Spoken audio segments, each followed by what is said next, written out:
I am a big fan of Greta Thunberg. Alright? আবার আপনি বলতে পারেন I am a big fan of Malala Yousafzai or I am a big fan of Emma Watson. Hi, I am Kia and welcome to Youth Story. আজ আমরা জানবো একটা নতুন বিষয় এবং ভীষণ ইন্টারেস্টিংও হবে বিষয়টি। আচ্ছা, আমরা সবসময় যখনই আমরা আমাদের ভালো লাগার বিষয়টি বলতে যাই তখনই আমরা সাধারণত বলি আই লাইক ইট, অর্থাৎ I like swimming, I like driving, I like sweet, I like chocolate, everything. আমরা সব কিছুকে এই আই লাইক ইট ফ্রেজটার মাধ্যমে প্রকাশ করতে চাই। কিন্তু দেখবেন আমাদের পছন্দের বিষয় কিন্তু অনেক আলাদা আলাদা রকমের হয়, তাই না? সিচুয়েশনও কিছু আলাদা রকমের হয়, কিন্তু সব ক্ষেত্রেই এই একই ফ্রেজটা ইউজ করার মাধ্যমে আমরা সবসময় কেমন একটা যেন বোরিং ফিল করি। সো এই আই লাইক ইট কথাটিকে আরও কি বিভিন্ন আলাদা আলাদাভাবে আমরা ইউজ করতে পারি এবং আলাদা আলাদা ফ্রেজের মাধ্যমে আমরা কথাটিকে প্রকাশ করতে পারি, সেটাই আমরা আজকে শিখব, অর্থাৎ different ways to say I like it. Okay, যেমন ধরুন আপনি কোনো একটা বিষয়কে, কোনো একটা জিনিসকে এতটাই পছন্দ করেন, আপনি ভীষণ ভালোবাসেন সেটাকে। ওকে, তো আপনি সেক্ষেত্রে ব্যবহার করবেন আই লাভ ইট, অর্থাৎ আপনি বলতে পারেন আই লাভ চকলেট এবং আই লাভ বার্ডস। অলরাইট, এছাড়াও আমরা কি ব্যবহার করব? আমরা ব্যবহার করতে পারি I adore it. It is quite formal. ওকে, তো আমরা যখন কাউকে বলবো যে কোনো একটা বিষয় আমাদের ভীষণ ভালো লাগে এবং সেটা অনেকটা রেসপেক্টের সহিত, ওকে, তো সেক্ষেত্রে আমরা এই আই অ্যাডর ইট এই ফ্রেজটির মাধ্যমে বলবো। তাহলে আমরা কি বলতে পারি, কিভাবে বলবো? ধরুন আই অ্যাডর মাই ফাদার। ওকে, আর এটাও বলতে পারি শি অ্যাডর্স হার হাজব্যান্ড। ওকে, এছাড়াও আমরা কি বলতে পারি? ধরুন আমরা বলতে পারি I am fond of it. এই ফ্রেজটি আমরা কখন ইউজ করব? যখন আপনার কোনো একটি বিষয় ভীষণ প্রিয়, আপনি প্রথম থেকেই সব সময় সেই জিনিসটিকে ভীষণ পছন্দ করেন এবং সেটি আপনার প্রিয়, সেক্ষেত্রে আপনি এই ফ্রেজটি ইউজ করবেন, অর্থাৎ বলবেন যেমন I am fond of Bollywood music, I am fond of dancing, etc. সেটা আপনার পছন্দ অনুযায়ী। এছাড়াও আমরা কি ইউজ করতে পারি? যেমন I am keen on it. ওকে, কি?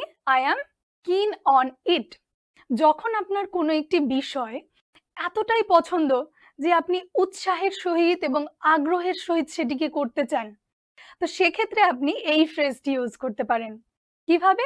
অ্যাজ ফর এক্সাম্পল, আপনি বলবেন আই অ্যাম কিন অন সিঙ্গিং, আই অ্যাম কিন on playing cricket. Okay, so interesting, right? এছাড়াও আমরা কি কি ইউজ করতে পারি? যেমন আপনি বলতে পারেন I am partial to it. It means এটা আপনি কখন ব্যবহার করবেন? ধরুন আপনার বেশ কিছু বিষয় জাস্ট একটু একটু ভালো লাগে, কিন্তু এর মধ্যে কোনো একটা নির্দিষ্ট বিষয়কে আপনি সবগুলোর থেকে একটু বেশি পছন্দ করেন। ধরুন কোনো একটা সাবজেক্টের বিষয়ে যদি বলা যায় যে I just like mathematics but I am partial to English literature. Okay, তো আবার আপনি এটাও বলতে পারেন I just like history but I'm partial to biology. Okay, এছাড়াও আপনি কি ইউজ করতে পারেন? যেমন আপনি বলতে পারেন I am attached to it. কি বলতে পারেন আপনি? I am attached to it. অর্থাৎ কি? আপনি সেই জিনিসটির সঙ্গে খুব সংযুক্ত থাকেন, আপনার এতটাই পছন্দ, আপনি অ্যাজ আ হবি আপনি যখনই ফ্রি সময় পান সেটাকে করার জন্য পছন্দ করেন।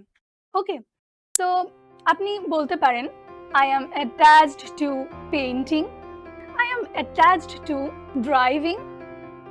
যা খুশি সেটা আপনার সিচুয়েশন ওয়াইজ, আপনার পছন্দ ওয়াইজ আপনি ইউজ করবেন। এছাড়াও আমরা কি বলতে পারি, যেমন আই অ্যাম অ্যাডিক্টেড টু ইট। আচ্ছা, এই অ্যাডিক্টেড কথাটা শুনে আপনাদের একটু অকওয়ার্ড ফিল হচ্ছে।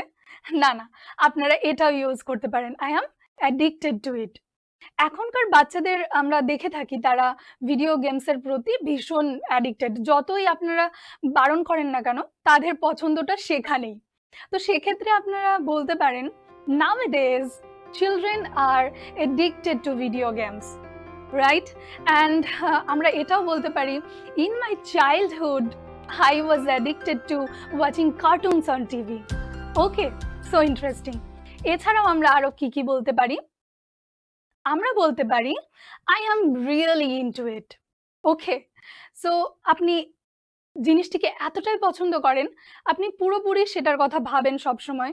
ওকে, তো সেক্ষেত্রে আমরা এই ফ্রেজটি ইউজ করতে পারি। তাহলে অ্যাজ ফর এক্সাম্পল আমরা কি বলতে পারি, ধরুন I am really into playing tennis, I am really into playing cricket. Alright, এছাড়াও আমরা আরো কি বলতে পারি, যেমন ধরুন আমরা বলতে পারি I am passionate about it. Okay, so passion কথাটি শোনা মাত্রই আপনাদের কিছুটা হয়তো আইডিয়া করতে পারছেন।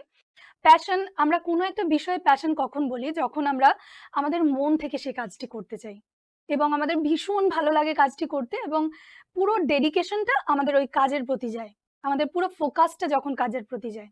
সো বিষয়টি আমাদের ভীষণ ভালো লাগে, আমরা খুব ভালোবাসি কাজটিকে। তো সেক্ষেত্রে আমরা বলতে পারি I am passionate about it.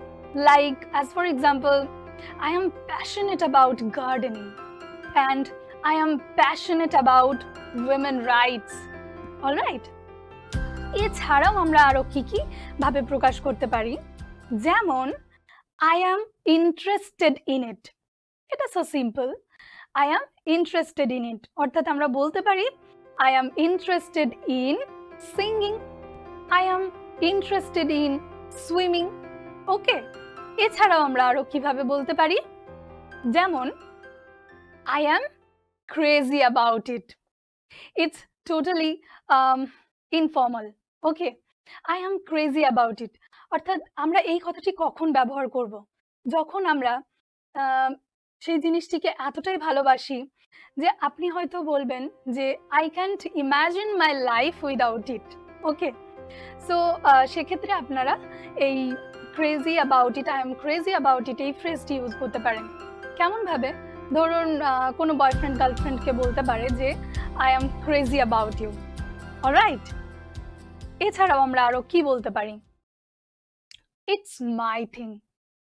ধরুন আপনাদের বাড়িতে অনেক সদস্য রয়েছে, কিন্তু আপনি আপনাদের রুমস, আপনাদের বাড়িটিকে সাজাতে আপনি ভীষণ পছন্দ করেন। সো আপনি এইভাবে বলতে পারেন যে decorating my room, decorating our house, it's my thing. Alright, এছাড়াও আপনি কিভাবে আপনার পছন্দকে প্রকাশ করবেন, ধরুন আপনি বলবেন I am fan of it. আচ্ছা, এই ফ্যান কথাটির মাধ্যমে তো আমরা এখন সবসময়ই বলে থাকি যে কাউকে যখন আপনার ভীষণ পছন্দ, আপনি তার পুরো ফ্যান হয়ে যান, তাই না?